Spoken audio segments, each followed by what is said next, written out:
हाय, good morning. देखो, last time हमने अपना एक 11th का चैप्टर लिया था, दैट्स थर्मोडायनामिक्स। आज जो हम डिस्कस करने जा रहे हैं दैट्स 12 का जो पी ब्लॉक एलिमेंट है वो हम आज डिस्कस करने जा रहे हैं। अगेन ये जो मतलब चैप्टर है ये बहुत बड़ा है। और गुड मॉर्निंग बेटा। तो ये जो चैप्टर है ये यहाँ पे बहुत बड़ा है और इसमें मैक्सिमम प्रोबेबिलिटी होता है क्वेश्चन का। वैसे तो ये थियोरेटिकल चैप्टर है, theoretical in the sense maximum चीजें इसमें आपको याद करनी है, रटवानी है। ओके, ऐसी है। तो इसको आप जितना ज्यादा रिवाइज करोगे उतना सही रहेगा। ओके, अब जैसे कि अगर हम पीरियोडिक टेबल देखते हैं, क्या देखते हैं, पीरियोडिक टेबल देखते हैं, तो it is divided into 4 blocks. इसमें D block and F block भी हमने पढ़ा है। ओके, एस ब्लॉक 11th में है। ओके, एंड जो पी ब्लॉक है, ओके, नाइट्रोजन से लेके आगे की जितनी फैमिलीज है वो सभी के सभी हम डिस्कस करने वाले हैं। क्या डिस्कस करने वाले हैं? तो जो पी ब्लॉक है, पी ब्लॉक या पी ऑर्बिटल का कैपेसिटी 6 इलेक्ट्रॉन का है। कितने इलेक्ट्रॉन का है? 6 इलेक्ट्रॉन का है। और अगर 6 इलेक्ट्रॉन का है तो वहां पे अगर हम ये लेते हैं, मतलब पी ऑर्बिटल का जनरल इलेक्ट्रॉनिक कॉन्फ़िगरेशन अगर लेंगे, ओके, जनरल इलेक्ट्रॉनिक कॉन्फ़िगरेशन लेंगे तो क्या होगा? That's the NS2 NP, that's 1 to 6। 1 to 6 मतलब बोरॉन के केस में पी में 1 इलेक्ट्रॉन होगा, कार्बन के केस में 2 होंगे, नाइट्रोजन के केस में 3 होंगे, ऑक्सीजन के केस में 4 होंगे, क्लोरीन के केस में 5 होंगे, एंड जो जीरो ग्रुप है उसके केस में 6 होंगे। ओके, तो this is basically general electronic configuration of an electron. Okay, ये पहली चीज। दूसरी चीज जो है, ओके, अब यहाँ पे इसका एटॉमिक नंबर है 10, इसका एटॉमिक नंबर है 18। ओके, मतलब 18 मतलब ये 13, 13, 14, 15, 16, 17, 18। ओके, मतलब 13 से लेके 18 तक है। ओके, लेकिन अगर आप यहाँ पे देखते हो, ओके, तो स्कैंडियम जो है it is start from the 21। Okay, तो 18 से लेके 21 there is a small difference in the D orbital और पी ऑर्बिटल। मतलब जो इसका वैलेंस पी ऑर्बिटल है उसके बाद में इसका क्या आने वाला है? That's n minus, that's n d orbital आने वाला है। क्या आने वाला है? एनडी ऑर्बिटल आने वाला है। और अगर एनडी ऑर्बिटल आता है, क्या आता है? एनडी ऑर्बिटल आता है। तो ये जो एनडी ऑर्बिटल है, ओके, वो कैसा है? वैकेंट डी ऑर्बिटल है। मतलब ये जो 1 2 3 तीन थर्ड पीरियड वाले जो पी ब्लॉक वाले एलिमेंट्स है उनके पास वैकेंट डी ऑर्बिटल है। इसकी वजह से ये बहुत सारे अलग अलग प्रॉपर्टी शो करता है। ओके, मतलब ये मैं थोड़ा जनरलाइज कर रहा हूँ। ओके, इनके पास क्या है? वैकेंट डी ऑर्बिटल है। ओके, और इसकी वजह से जैसे कि अगर फास्फोरस लेते हैं, क्या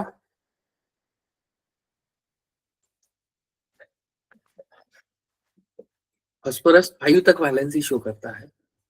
ओके, उसके बाद में दूसरी जो है, जो फोर्थ पीरियड वाले हैं, मतलब गैलियम टू क्रिप्टॉन, इनके पास फील्ड डी ऑर्बिटल है।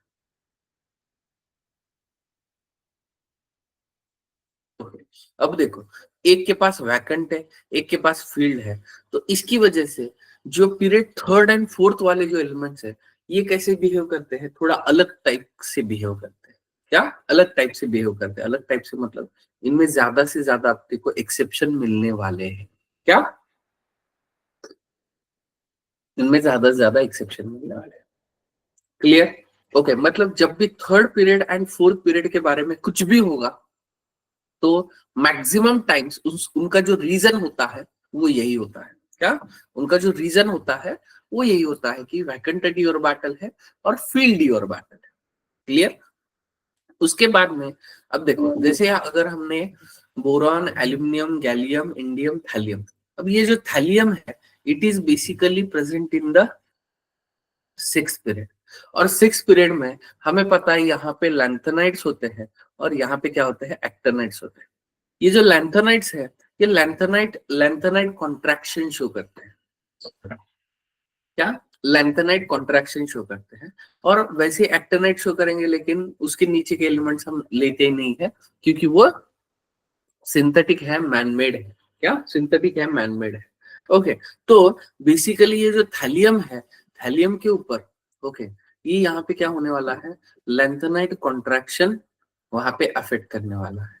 और अगर लैंथेनाइड कॉन्ट्रैक्शन अफेक्ट करता है, ओके, तो अगेन वो क्या करने वाला है, कुछ ना कुछ एक्सेप्शन वहां पे शो करने वाला है। क्या करने वाला है? एक्सेप्शन जो है वो वहां पे शो करने वाला है। ओके, और अगर ऐसा है, क्या अगर ऐसा है, ये जो है वो पर्टिकुलरली 6 पीरियड के लिए है। ओके, फिर आप बोलोगे सर लैंथेनाइड कॉन्ट्रैक्शन, या जैसे यहाँ पे लैंथेनाइड कॉन्ट्रैक्शन है, ओके, यहाँ पे ट्रांजिशन कॉन्ट्रैक्शन होता है।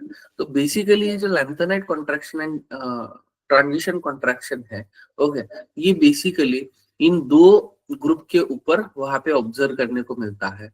आगे वाले ग्रुप के ऊपर उसका इफेक्ट नहीं होता है। क्यों? क्योंकि वो पास में है। ओके, क्या क्लियर? ओके, तो ये चीज आपको याद रखनी है। ओके, उसके बाद में नेक्स्ट अगर हम लेते हैं, ओके, सबसे पहले हम ग्रुप 15 देखने वाले हैं। ओके, तो नाइट्रोजन फैमिली को हम निकोजेंस भी बोलते हैं। क्या? निकोजेंस भी बोलते हैं। और निकोजेंस क्यों बोलते हैं? क्योंकि इनके जो कंपाउंड्स होते हैं, ओके, ये थोड़े पॉइजनस नेचर के होते हैं या सफोकेटिंग कंपाउंड होते हैं। ओके, मतलब जो स्मेल होता है इनका थोड़ा कैसे होता है, सफोकेटिंग होता है। ओके, वो अकरेंस अगर लेते हैं तो अप्रोक्सीमेटली नाइट्रोजन जो है एटमॉस्फेयर में 78% है, it is present in the free state. इसके अलावा चिले पीटर सॉल्ट है, या चिले सॉल्ट पीटर है, NaNO3, इंडियन सॉल्ट पीटर है, KNO3। ओके, इनमें वो प्रेजेंट रहता है। फास्फोरस अगर लेते हैं तो अगेन फ्लोरो एपेटाइट, ओके, जो कि बोन्स में होता है। क्या? बोन्स में होता है। ओके, उसके अलावा मतलब जो फास्फोरस है, it is present in the apatite form. Bismuth arsenic oxide या सल्फाइड फॉर्म में वहां पे प्रेजेंट होते हैं। Okay. उसके बाद में हम अगेन इलेक्ट्रॉनिक कॉन्फ़िगरेशन के बारे में डिस्कस कर चुके हैं। जैसे कि नाइट्रोजन अगर लेते हैं तो नाइट्रोजन का जनरल इलेक्ट्रॉनिक कॉन्फ़िगरेशन क्या होगा, that's the NS2 NP3। Okay, क्या? NS2 NP3। जो N है, N हमारा क्या होगा, प्रिंसिपल क्वांटम नंबर होगा। बस यहाँ पे जो अर्सेनिक है, अर्सेनिक के पास में डी ऑर्बिटल स्टार्ट हो जाता है 3D10। ओके, इधर अगेन D10। ओके, इधर 4f ऑर्बिटल होता है बिस्मुथ में, उसके साथ साथ 5D ऑर्बिटल होता है, विच इज ऑलरेडी फील्ड। क्या? वो ऑलरेडी भरे हुए होते हैं। लेकिन अगर सबका outer most general electronic configuration लेते हैं तो यही होगा। क्या होगा? यही होगा। ओके, तो general electronic configuration NS2 NP3 है। ओके, वही अगर एटॉमिक साइज अगर लेते हैं तो टॉप टू बॉटम इंक्रीज होता है। क्यों? क्योंकि वहां पे नंबर ऑफ ऑर्बिट्स वहां पे इंक्रीज होते हैं। क्या? उसके साथ साथ जो इफेक्टिव न्यूक्लियर चार्ज है वो भी वहां पे डिक्रीज होता है, या न्यूक्लियर चार्ज भी वहां पे डिक्रीज होता है। ओके, उसके बाद में आयनाइजेशन एनर्जी हमने देखा है। देखो, आयनाइजेशन एनर्जी मतलब वहां पे किसी भी एटम से अगर हमें इलेक्ट्रॉन रिमूव करना है, okay, which is in the isolated gaseous state, okay, तो हम उस मिनिमम एनर्जी को क्या बोलते हैं, आयोनाइजेशन एनर्जी बोलते हैं। मतलब अगर इलेक्ट्रॉन रिमूव करना है तो, मतलब जैसे कि अगर ये ले लिया हमने, क्या ले लिया, ये अगर ले लिया, ओके, तो इस केस में यहाँ पे इलेक्ट्रॉन है, इस केस में यहाँ पे है, इस केस में यहाँ पे है, इस केस में यहाँ पे है, इस केस में यहाँ पे है। ओके, तो देखो, जो इलेक्ट्रॉन न्यूक्लियस से दूर है, ओके, उसको हम इजीली रिमूव कर सकते हैं। ओके, इजीली मतलब वहां पे फोर्स ऑफ अट्रैक्शन कम होगा, और उस केस में हमें जो एनर्जी लगेगा वो बहुत कम लगेगा।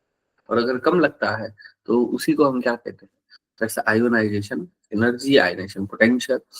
तो आयनाइजेशन पोटेंशियल या आयनाइजेशन एनर्जी डिक्रीज होता है from nitrogen to bismuth with increasing atomic size.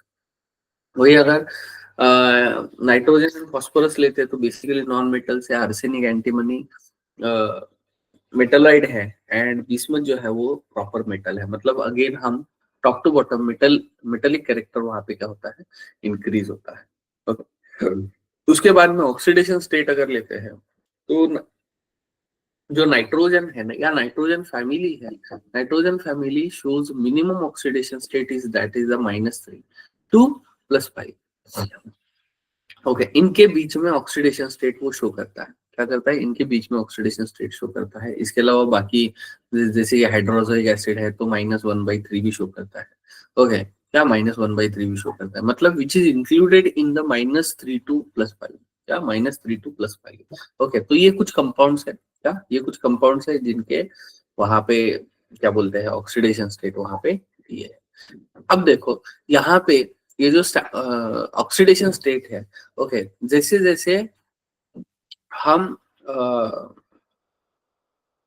यहाँ से मतलब टॉप टू बॉटम जाते हैं तो स्टेबिलिटी ऑफ +3 ऑक्सीडेशन स्टेट, क्या stability of +3 oxidation state increases, मतलब इसको हम ऐसे बोलते हैं कि लोअर ऑक्सीडेशन स्टेट जो है, क्या लोअर ऑक्सीडेशन स्टेट, ओके, यहाँ पे क्या होता है, स्टेबिलिटी इंक्रीज होता है, क्या होता है, स्टेबिलिटी इंक्रीज होता है। एंड अगर हाइयर ऑक्सीडेशन स्टेट अगर लेते हैं, क्या हाइयर ऑक्सीडेशन स्टेट अगर लेते हैं तो स्टेबिलिटी क्या होता है, डिक्रीज होता है, क्या होता है, डिक्रीज होता है। मतलब जो नीचे के एलिमेंट्स है वो वहां पे लोअर ऑक्सीडेशन स्टेट वहां पे शो करेंगे। एंड इसका रीजन क्या है, that's the inert pair effect, क्या इनर्ट पेयर इफेक्ट, जो इनर ऑर्बिटल में इलेक्ट्रॉन्स होते हैं, ओके, वो वहां पे क्या करते हैं, उनका जो इफेक्टिव न्यूक्लियर चार्ज है वो वहां पे कम कर देते हैं, और कम करने की वजह से वहां पे will not remove the electrons. Okay, तो अगेन जैसे कि अगर फास्फोरस लेते हैं it will show the 5 unpaired electron, और अगर 5 अनपेड इलेक्ट्रॉन्स वो शो करता है, इसका मतलब वैलेंसी कितना शो करेगा, it will show the 5। Okay, वही अगर नाइट्रोजन के केस में डी ऑर्बिटल उसके पास नहीं है, इसलिए डी ऑर्बिटल वहां पे नहीं शो कर सकता, ये भी अगेन हम जनरल इसमें देख चुके हैं। ओके, तो this is about exactly general electronic configuration. Okay, उसके बाद नेक्स्ट जो है,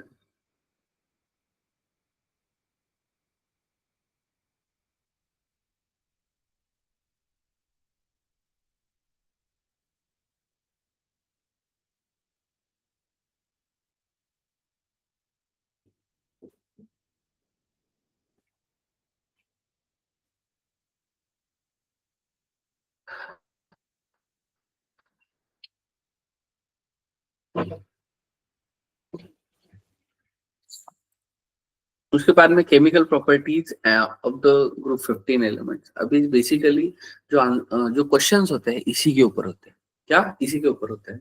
तो सबसे पहले अगर हम ये लेते हैं नाइट्रोजन फैमिली लेते हैं, तो हाइड्रोजन के साथ रिएक्ट करने के बाद ये हाइड्राइड्स बनाते हैं, क्या बनाते हैं, हाइड्राइड्स बनाते हैं। हाइड्राइड्स मतलब क्या होते हैं, किसी भी एलिमेंट को अगर हमने हाइड्रोजन के साथ अगर रिएक्ट कर दिया तो it they will form hydrides. Okay, और अगर स्टेबिलिटी ऑफ हाइड्राइड्स अगर लेते हैं, ओके, तो डाउन द ग्रुप डिक्रीज होता है, क्या होता है, डाउन द ग्रुप डिक्रीज होता है। And due to decrease in dissociation enthalpy, मतलब डिसोसिएशन एंथैल्पी यहाँ पे डिक्रीज होने की वजह से वहां पे स्टेबिलिटी भी डिक्रीज होता है। अब डिसोसिएशन मतलब क्या होता है, जैसे कि फॉर एग्जांपल ये हमारा नाइट्रोजन है, ओके, एंड हाइड्रोजन है, ओके, एंड ये हमारा बिस्मथ है, एंड ये हमारा हाइड्रोजन है। तो यहाँ पे हाइड्रोजन का साइज तो सेम है, लेकिन नाइट्रोजन का साइज इतना है और बिस्मथ का साइज इतना है। ओके, तो इसकी वजह से this hydrogen will easily get break, hydrogen क्या हो जाता है, इजीली ब्रेक हो जाता है। ओके, एंड इसका रीजन क्या है, बिकॉज ऑफ साइज। ओके, यहाँ पे साइज बड़ा है उसकी वजह से हाइड्रोजन इजीली ब्रेक हो जाएगा, यहाँ पे साइज छोटा है इसलिए हाइड्रोजन इजीली ब्रेक नहीं होगा। And this is due to the decrease in dissociation enthalpies. Okay, dissociation enthalpy decrease होता है, मतलब वहां पे ब्रेक करने के लिए जो लगने वाला एनर्जी है ये यहाँ पे कम हो जाता है, उसकी वजह से स्टेबिलिटी ऑफ हाइड्राइड्स वहां पे टॉप टू बॉटम डिक्रीज होता है। Okay, this is the first thing. Okay, इसके अलावा टाइप्स ऑफ हाइड्राइड्स अगर लेते हैं तो ये सभी हाइड्राइड्स है, एंड सभी के सभी MS3 टाइप के हैं। Okay, and which is obtain bye dilute acid and on their metal compounds. Okay, मतलब जो भी डाइल्यूट एसिड्स है, डाइल्यूट एसिड्स को रिएक्ट करके वहां पे हाइड्राइड्स बनाए जाते हैं। इसके अलावा जैसे कि अल्कलीज के साथ भी हाइड्राइड्स बनाते हैं। वही अगर रिड्यूसिंग कैरेक्टर अगर लेते हैं, अब रिड्यूसिंग मतलब क्या होता है, reduction of other and oxidation of itself. Okay, तो इसके ऊपर भी अगेन क्वेश्चन पूछे जाते हैं। ओके, अब देखो रिड्यूसिंग कैरेक्टर मतलब क्या होता है, that's the reduction of other, क्या, reduction of other and oxidation of itself, क्या, ऑक्सीडेशन ऑफ इटसेल्फ। ओके, अभी देखो, अभी अभी देखा हमने यहाँ पे क्या देखा कि ये इनका जो डिसोसिएशन एंथैल्पी ये होता है कम, मतलब टॉप टू बॉटम डिक्रीज होते जाता है। ओके, उसकी वजह से हाइड्रोजन और इसका जो बॉन्ड है वो इजीली ब्रेक हो जाएगा। और अगर हाइड्रोजन और इसका बॉन्ड जो है इजीली अगर ब्रेक होता है तो हाइड्रोजन यहाँ से रिमूव हो जाएगा, और रिमूव होता है तो इसका मतलब वो क्या कर रहा है, ऑक्सीडेशन कर रहा है। जो रिमूव हुआ हुआ हाइड्रोजन है वो कोई ना कोई तो भी गेन करेगा, मतलब रिडक्शन करेगा। इसलिए रिड्यूसिंग कैरेक्टर का नेचर मतलब ये जो है ये है। वही अगर order of basic nature of hydrides अगर लेते हैं तो it will be again reducing character increase होता है एंड बेसिसिटी जो है ये यहाँ पे डिक्रीज होता है। एक्चुअली बेसिसिटी यहाँ पे देखो, जो यहाँ का बेसिसिटी है ये कैसा है, that accepts the H plus. Okay, मतलब बेसिसिटी जो है ये यहाँ पे क्या क्या शो करता है, that's a tendency to accept the H plus. Okay, H plus accept करने के लिए यहाँ पे टेंडेंसी जो शो करता है उसको हम बेसिसिटी बोलते हैं। ओके, या electron pair donor ability. Okay, electron pair donor मतलब जो उसके पास लोन पेयर है वो डोनेट करने की जो एबिलिटी है उसको भी हम क्या बोलते हैं, बेसिक नेचर बोलते हैं। क्योंकि देखो, लॉरी ब्रॉन्स्टेड ने क्या बोला कि proton acceptor is a base, क्या, proton acceptor is a base. And Lewis ने क्या बोला, जो इलेक्ट्रॉन पेयर डोनर होता है, क्या डोनर होता है, एक्सेप्टर तो एसिड होगा लेकिन जो डोनर होता है वो बेसिकली क्या होता है, बेस होता है। ओके, तो उसके अकॉर्डिंगली ये दोनों कॉन्सेप्ट यहाँ पे आप इस्तेमाल कर सकते हैं। ओके, उसके बाद में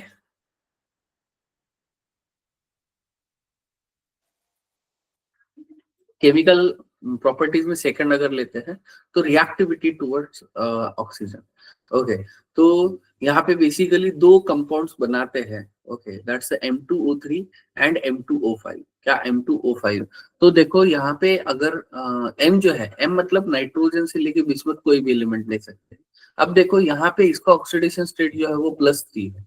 ओके, यहाँ पे इसका ऑक्सीडेशन स्टेट, M का ऑक्सीडेशन स्टेट है +5।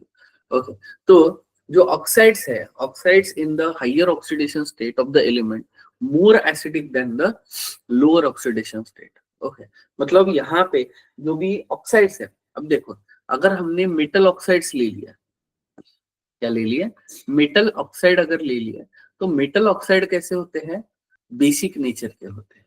कैसे होते हैं, बेसिक नेचर के होते हैं। वही अगर नॉन मेटल अगर लेते हैं तो नॉन मेटल क्या होते हैं, एसिडिक नेचर के होते हैं। यानी कैसे नेचर के होते हैं, एसिडिक नेचर के होते हैं। ओके, तो यहाँ पे कौन मेटल है कौन नॉन मेटल है ये तो हम ऑलरेडी डिस्कस कर चुके हैं। मतलब नाइट्रोजन एंड फास्फोरस, इनके जो ऑक्साइड्स है वो एसिडिक नेचर के होंगे। अब आप बोलेंगे सर एसिडिक नेचर मतलब क्या होता है, क्या, एसिडिक नेचर मतलब क्या होता है, तो उनके जो ऑक्साइड्स है वो अगर हमने पानी के साथ रिएक्ट कर दिए तो they will form a acid. वही अगर बेस के साथ अगर रिएक्ट करते हैं, ओके सॉरी, मतलब जो मेटल ऑक्साइड्स है, ओके, वो अगर पानी के साथ रिएक्ट करेंगे तो वो बेसिस बनाते हैं। क्या बनाते हैं, बेसिस बनाते हैं। तो उसके अकॉर्डिंगली अगर सपोज जो हायर ऑक्सीडेशन स्टेट वाले जो है, क्या, हायर ऑक्सीडेशन स्टेट वाले जो है, ओके,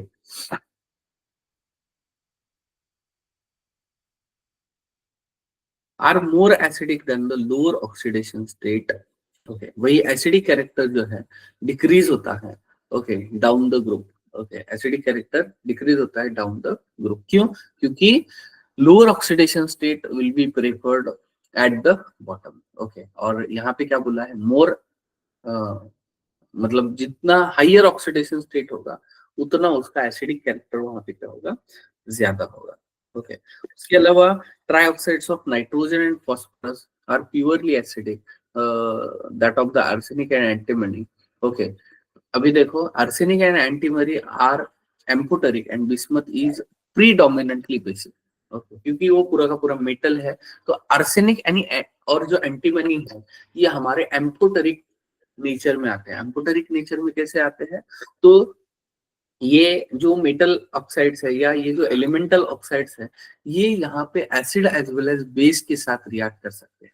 और सपोज हमें पता है, देखो अगर एसिड के साथ रिएक्ट करता है, ओके, तो वो जो चीज है उसको हम बेस बोलेंगे, और जो इसके साथ करेगा उसको हम एसिड्स बोलेंगे। ओके, उस ऑल पेंटॉक्साइड्स आर एसिडिक, मतलब जितने भी पेंटॉक्साइड्स है वो सभी के सभी acidic nature के हैं, except bismuth. Other elements form a pentoxide present by M4O10. Okay, M4O10 के फॉर्म में वहां पे प्रेजेंट होता है। And try oxides dissolve in the water giving a OUS acid. Okay, मतलब ट्राई ऑक्साइड अगर हम लेते हैं, ओके, जैसे कि फॉर एग्जांपल किसी का भी ट्राई ऑक्साइड अगर ले लिया, डिसॉल्व और वाटर में कर दिया, ओके, तो वहां पे OUS एसिड बोलते हैं। ओके, मतलब जैसे कि अगर हमने HNO2 अगर ले लिया, क्या ले लिया? HNO2 अगर ले लिया, HNO2 अगर ले लिया तो उसका इसका नाम क्या है? दैट्स अ नाइट्रस एसिड है। क्या है? नाइट्रस एसिड है। वही अगर पेंटाऑक्साइड का पानी में अगर डिसॉल्व कर दिया तो ये बनाता है HNO3, और अगर HNO3 बनाता है तो इसको हम नाइट्रिक एसिड बोलते हैं। ओके, मतलब जो इसका नाम है, नाम से भी हम वहां पे डिसाइड कर सकते हैं। क्या नाम से भी हम वहां पे डिसाइड करते हैं कि कौन से ऑक्सीडेशन स्टेट में होगा। ओके, उसके बाद में नेक्स्ट जो है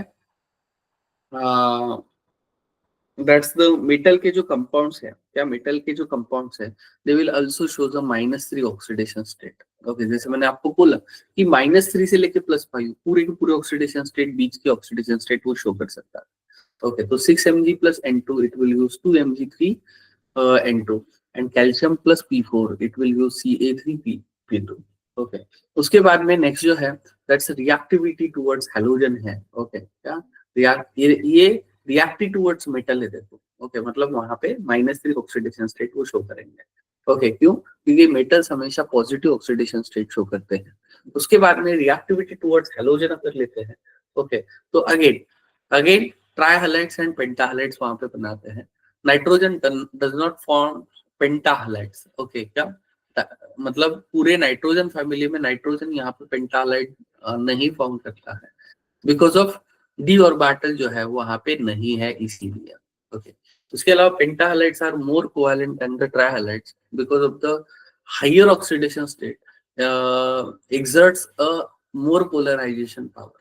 अगेन, अब देखो यहाँ पे दूसरा जो क्वेश्चन आता है, दूसरा क्वेश्चन किसके ऊपर आता है कि एग्जैक्टली जो हमारे क्या बोलते हैं पेंटा हैलाइड्स है, क्या पेंटा हैलाइड्स है या हैलाइड्स है, वो कोवैलेंट कैरेक्टर है या आयोनिक कैरेक्टर है। ओके, क्यों? तो यहाँ पे कोवैलेंट और आयोनिक हम कैसे डिसाइड करते हैं? That's according to Fajans law.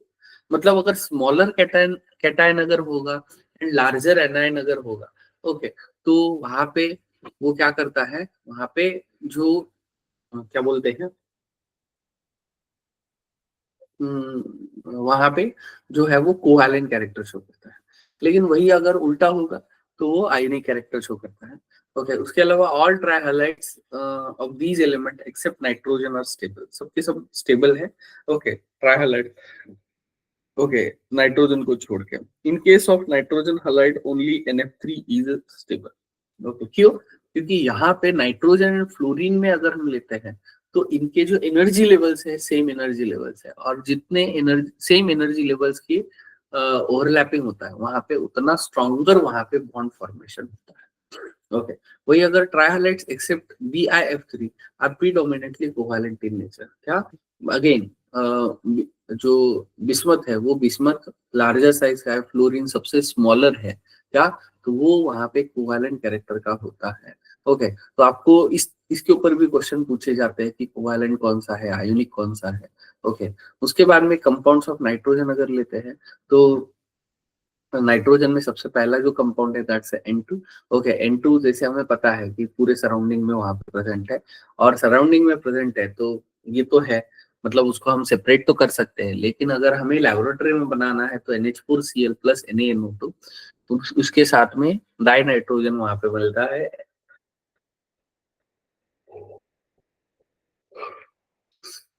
इसके अलावा small amounts of NO and HNO3 form remove by passing the gas through the aqueous H2SO4 plus K2Cr2O7।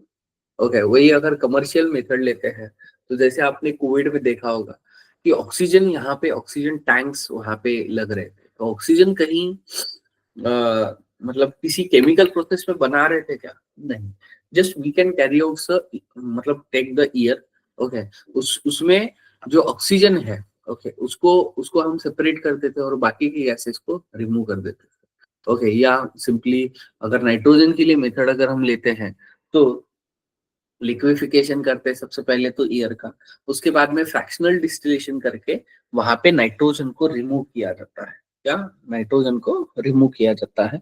Okay, तो this is the commercial method, या ये large quantity पे होता है। इसके अलावा अमोनियम डाइक्रोमेट, उसको अगर थर्मली डिकम्पोज करते हैं तो डाइनाइट्रोजन Cr2O3 एंड 4H2 वहां पे मिलता है। Okay, and from bleaching powder अगर लेते हैं, ब्लीचिंग पाउडर मतलब CaOCl2 होता है, और उसको अगर अमोनिया के साथ रिएक्ट करते हैं तो N2CaCl2 एंड H2 वहां पे मिलता है।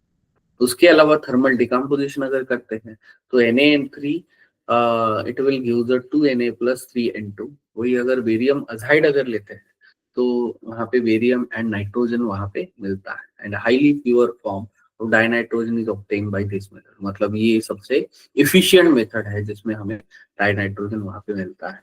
ओके, इसके अलावा डाइनाइट्रोजन कलरलेस है, ओडरलेस है। ओके, अगेन इसमें कुछ इतना कुछ है नहीं। ओके, इसके अलावा डाई नाइट्रोजन का ये इनर्ट होता है, मतलब रिएक्ट नहीं करता है। ओके, लेकिन जैसे टेम्परेचर बढ़ जाएगा तो वहां पे रिएक्ट करेगा। क्यों? क्योंकि जैसे टेम्परेचर बढ़ेगा वो उसके जो बॉन्ड्स है वो वहां पे ब्रेक हो जाएंगे, ब्रेक होते ही वहां पे वो रिएक्ट करेगा।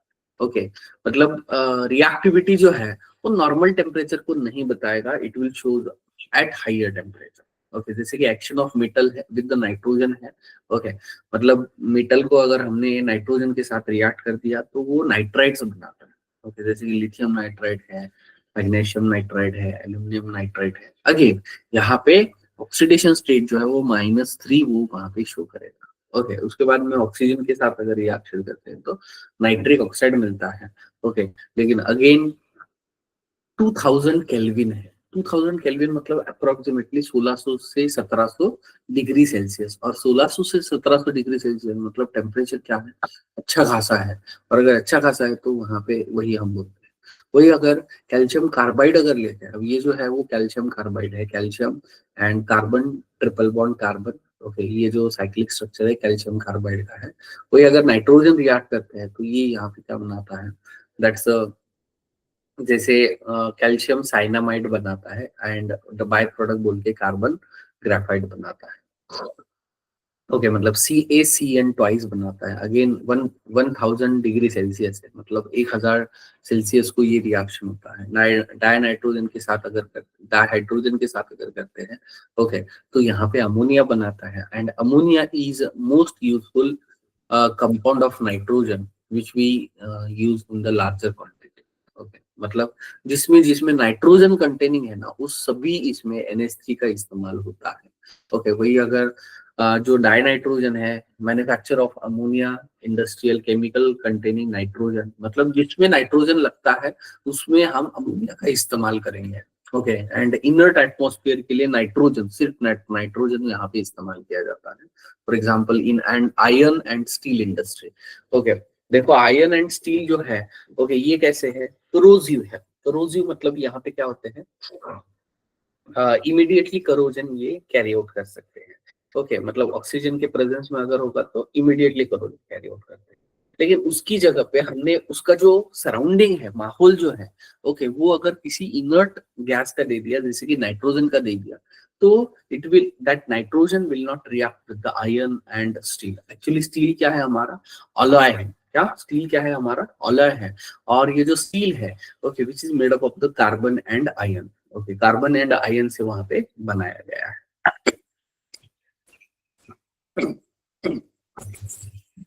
वही अगर लिक्विड डाई नाइट्रोजन अगर लेते हैं तो जो रेफ्रिजरेंट है to pressure biological materially food eating जो है ओके एंड इन क्रायोसर्जरी में इसका इस्तेमाल किया जाता है। ओके उसके अलावा एनोमलस प्रॉपर्टी ऑफ नाइट्रोजन है। देखो सबसे पहले ये जो नाइट्रोजन है, क्या ये जो नाइट्रोजन है, nitrogen is a head element. Okay मतलब वो उस ग्रुप को पर्टिकुलरली रिप्रेजेंट कर रहा है। और अगर उस ग्रुप को पर्टिकुलर रिप्रेजेंट करता है ओके तो जितनी भी हेड एलिमेंट्स है ना वो सब के सब एनोमलस बिहेवियर करते हैं। एनोमलस मतलब जैसे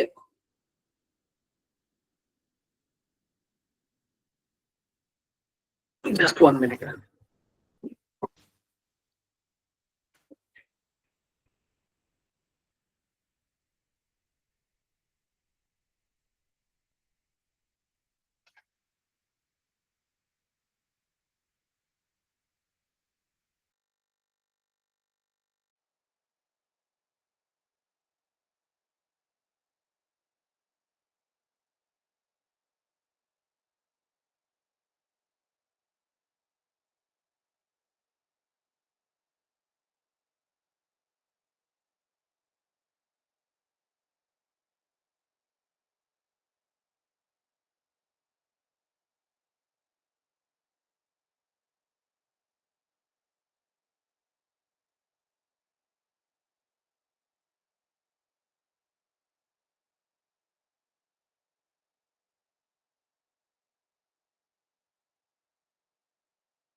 सॉरी।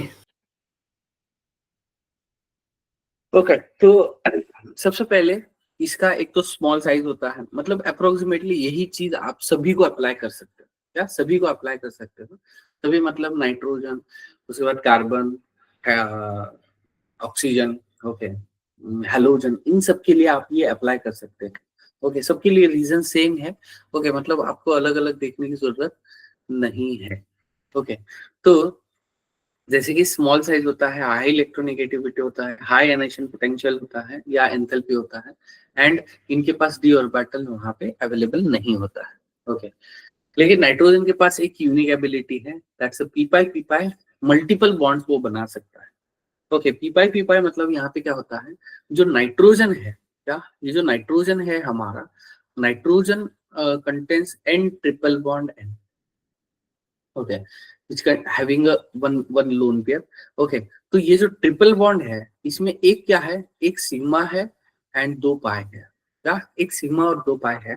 और अगर एक सिग्मा और दो पाई अगर है तो यहाँ पे ये जो दो पाई यहाँ पे बनाता है, देखो बेसिकली पी पाई और बाट या पाई बॉन्ड जो है एक तो पीपी की वजह से होता है या डीपी की वजह से होता है, मतलब डी एंड पी और बैटल के ओवरलैपिंग की वजह से, या पीपी और बैटल के ओवरलैपिंग की वजह से होता है। ओके तो यहाँ पे जो नाइट्रोजन है इट हैज अ मतलब एक फीचर बोल सकते हैं आप इसको, पी पाई मल्टीपल बॉन्ड्स वहां पे बनाता है। ओके उसके बाद में बाकी diatomic with high temperature. Okay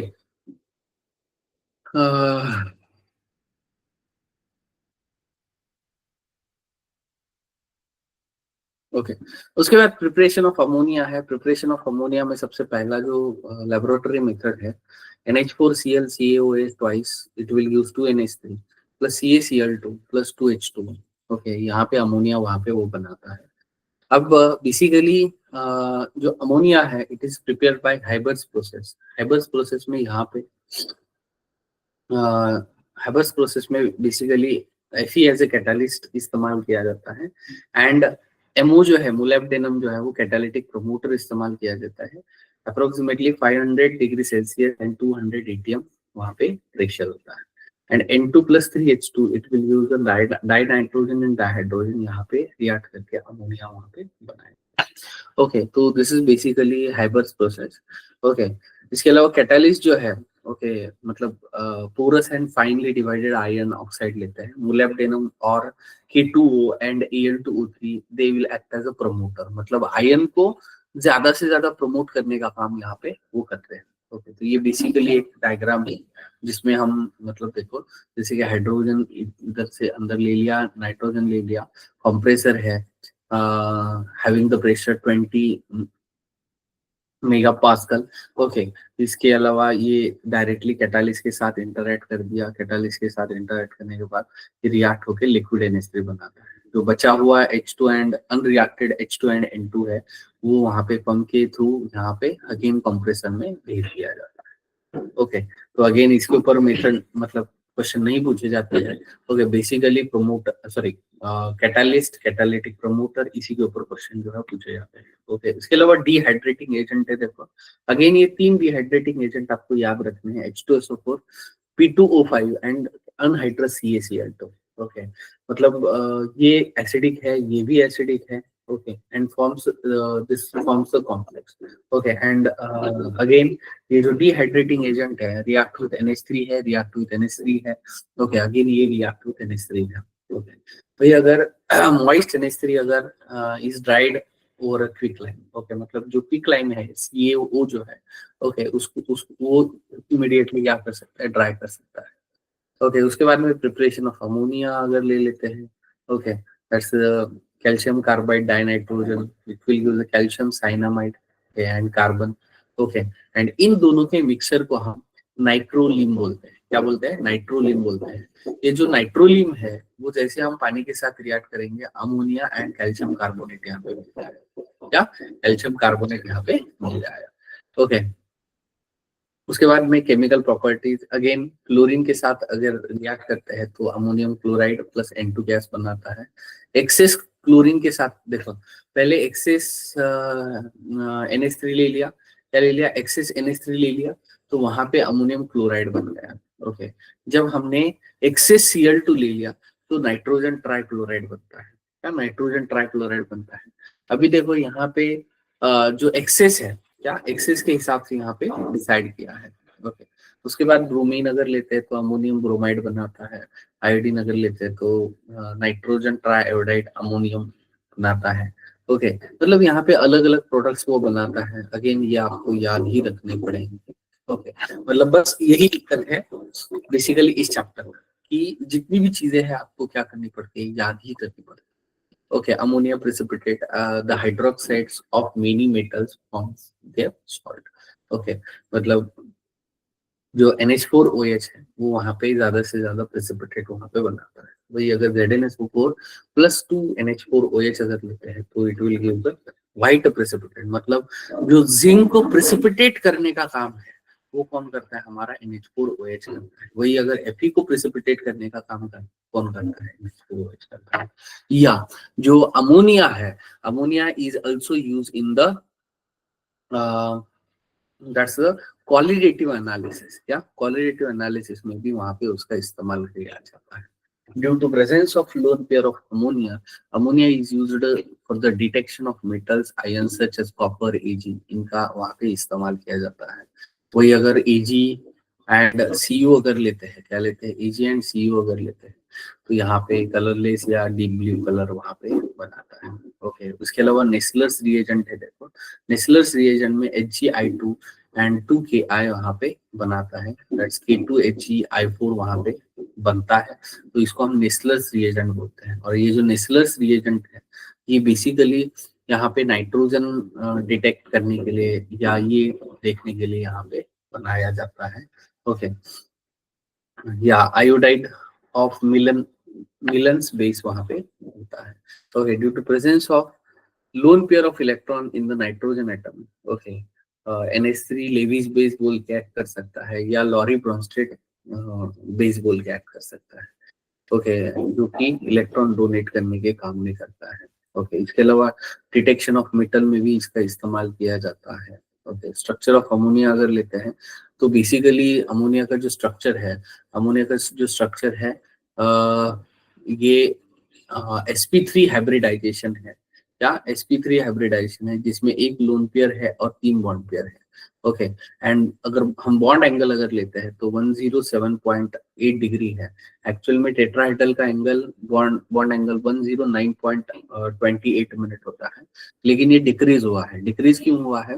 because of the lone pair and bond pair repulsion. इन दोनों के रिपल्शन की वजह से ये जो है यहाँ पे डिक्रीज हुआ है। क्या डिक्रीज हुआ है? ओके, उसके बाद में बस यही चीजें हैं। अगेन बॉन्ड लेंथ अगर लेते हैं तो 101 पॉइंट। ओके,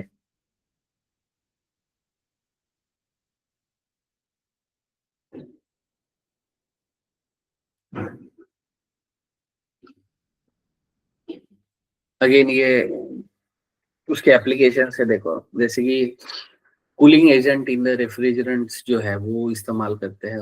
उसके अलावा फोटोफिलिक एंड नॉन एक्वियस सॉल्वेंट बोल के भी इस्तेमाल किया जाता है। HNO3 बाय उस वर्ल्ड प्रोसेस जो है उसमें भी इस्तेमाल किया जाता है। NH3 is used in the preparation of, जैसे कि मैंने बोला आपको, नाइट्रोजन कंटेनिंग जितने कंपाउंड्स होते हैं वो सब के सब हम NH3 का इस्तेमाल करके बनाते हैं। That's ammonium nitrate, urea, ammonium phosphate, ammonium sulphate, other fertilisers. Fertilisers बनाने के लिए भी अगेन इनका इस्तेमाल होता है। ओके, उसके अलावा ऑक्साइड्स ऑफ नाइट्रोजन है, ये थोड़े अपने और ज्यादा काम के हैं। ओके, और काम के मतलब इसके ऊपर भी क्वेश्चन पूछे जाते हैं। ओके, तो देखो सबसे पहला जो है वो नाइट्रोजन मोनोऑक्साइड है, या इसको हम नाइट्रोस ऑक्साइड बोलते हैं, या नाइट्रोजन फर्स्ट ऑक्साइड, या इसी को हम लाफिंग गैस भी बोलते हैं। ओके, मतलब जैसे इसको आप इनहेल करोगे तो आप हंसने लग जाओगे। क्या हंसने लग जाओगे? एंड ये जो है अमोनियम नाइट्रेट को अगर हमने हीट कर दिया तो N2 एंड H2 वहां पे बनाता है, which is a colourless gas and neutral होता है। इसका ऑक्सीडेशन स्टेट जो है ये यहाँ पे +1 होता है। क्या होता है? +1 होता है। ओके, वही अगर नाइट्रोजन मोनोऑक्साइड या नाइट्रिक ऑक्साइड अगर लेते हैं, या नाइट्रोजन सेकंड ऑक्साइड अगर लेते हैं, तो it will show the +2 oxidation state. और अगर +2 ऑक्सीडेशन स्टेट अगर लेते हैं तो ये NaNO2 एंड FeSO4 के साथ वहां पे रिएक्ट करके वहां पे बनाया जाता है, which will we get a NO, colourless and neutral gas होता है। डाइनाइट्रोजन ट्राइऑक्साइड अगर लेते हैं तो नाइट्रोजन 3 ऑक्साइड लेते हैं, दैट्स N2O3। और ऑक्सीडेशन स्टेट जो है वो क्या लेंगे? दैट्स +3 लेंगे। क्या लेंगे? +3 लेंगे। NO एंड N2O4 वहां पे रिएक्ट करके वहां पे क्या बनाता है? N2O3, which is a blue solid, या ये एसिडिक नेचर का होता है। क्या एसिडिक नेचर का होता है? क्यों? क्योंकि इसका ऑक्सीडेशन स्टेट कितना है? दैट्स द +3 है। क्या है? +3 है। ओके, वही अगर नाइट्रोजन डाइऑक्साइड अगर लेते हैं तो इसमें ऑक्सीडेशन स्टेट जो है वो 4 है। Okay, that's the NO2। Again oxygen का ऑक्सीडेशन स्टेट यहाँ पे -2 होता है, एंड ऑक्सीजन का अगर -2 है तो उसी हिसाब से नाइट्रोजन का वहां पे डिसाइड होगा। ओके, तो +4 ऑक्सीडेशन स्टेट होता है। दैट्स जो लेड नाइट्रेट है उसको अगर डिकम्पोज कर दिया तो यहाँ पे NO2 बनाता है, which is a brown gas and acidic reaction. वही अगर nitrogen die nitrogen tetra oxide अगर लेते हैं तो nitrogen,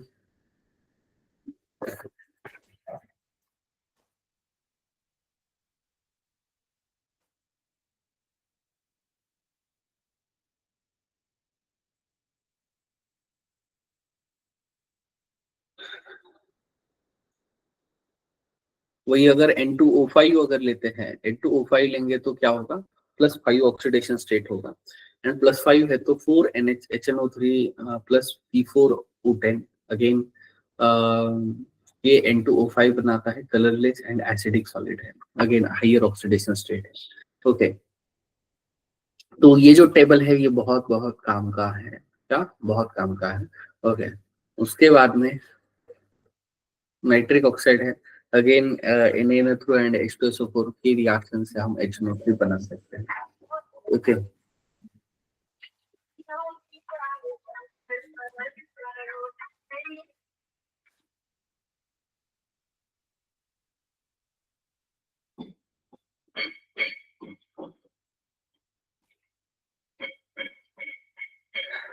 Okay, so this is about exactly ammonia and nitrogen oxide. Okay, अभी ये nitric oxide acidic nitric acid का स्ट्रक्चर देखो.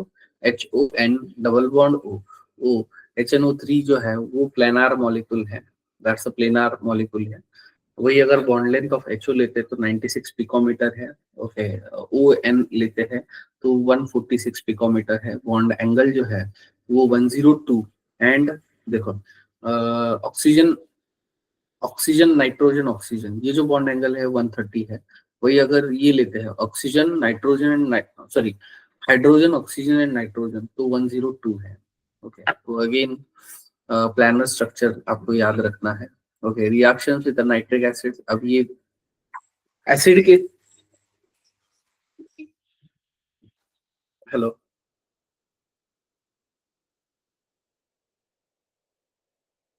हेलो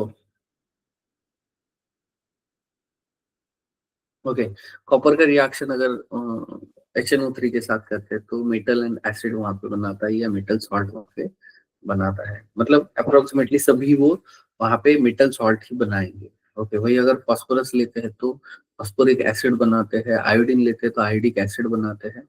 ओके, सल्फर लेते हैं तो सल्फ्यूरिक एसिड बनाते हैं. कार्बन लेंगे तो कार्बन डाइऑक्साइड बनाएंगे. क्या बनाएंगे? कार्बन डाइऑक्साइड बनाएंगे. ओके, तो this is about exactly HNO3. Okay, बाकी इसका जो पार्ट है that will discuss in the next. Okay, उसके बाद में टाइप्स ऑफ नाइट्रोजन ऑक्साइड्स है वो भी हम नेक्स्ट इसमें डिस्कस करेंगे. क्लियर?